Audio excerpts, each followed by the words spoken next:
Put a bay leaf on the window. Your problem will disappear instantly. Bay leaves aren't just a popular spice that adds flavor and aroma to many dishes. While we mostly associate them with cooking, they also have other, lesser-known uses. It turns out they can effectively help with a very common problem in your home. Spring has arrived, the days are getting warmer, and we're opening windows more often to let in fresh air. Place bay leaves along window frames or on the windowsill. You can adjust the number of leaves depending on how strong you want the scent to be.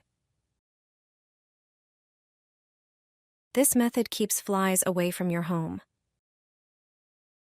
These insects can't stand the strong smell of bay leaves. It irritates them. It's a simple, effective, and natural way to get rid of flies without using chemical insecticides.